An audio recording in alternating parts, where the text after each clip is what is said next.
女孩正在专心创作，头顶上忽然响起一阵咚咚声，她抄起一根棍子，愤怒地捅了几下屋顶。可那阵咚咚声不仅没有停下，反而还变本加厉了。女孩的心情越来越暴躁，偏偏这时楼下邻居打来电话，让她不要发出咚咚声。女孩正想说声音不是自己发出来的，楼下邻居就已经挂断了电话。咚咚声一直持续到了天亮。她本以为折腾完这一晚后，楼上就可以安静下来了。然而到了第二天晚上，除了咚咚声，还有其他奇怪的声音响了起来。小美摘掉耳机仔细一听，那似乎是一阵阵冲水声。她愤怒地站了起来，拿着棍子戳着屋顶，但那道声音反而越来越大了。小美又耐着脾气忍了一晚，第二天天一亮就来到楼上，在楼上邻居家门上贴了张字条。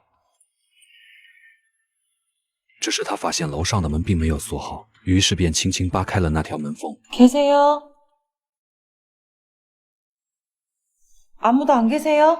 小美好奇地走进黑漆漆的房间，她慢慢往房间深处摸索，不料房门忽然之间关上了。小美壮着胆子继续前进，没走几步就听到了诡异的吼叫。她跟着声音打开一扇门，看到一道黑影扑了过来。小美惊恐地坐了起来，发现刚才只是做了一个噩梦。第二天吃早饭的时候，小美问父亲昨晚有没有听到奇怪的声音。父亲说自己什么都没听到，并怀疑是不是女儿天天熬夜产生了幻觉。但小美却表示韩国人不需要睡眠，她不可能产生幻觉。这天晚上，小美又熬到了凌晨。楼上一旦发出任何声音，她就会立马冲到窗边，探出半个身子仔细观察。发现有人从楼上离开后，她恰好时间冲到楼下，偷偷记录着哪辆车开走了。因为楼上一直没有住人，她就这样一连筛查了好几天，最终将目标锁定在一个大叔身上。她看到大叔从一辆商务车上搬下来了什么东西，将那东西装上手推车后就离开了。小美见状连忙跟了上去。上楼后发现男人经过的地方留下了一道断断续续的水渍。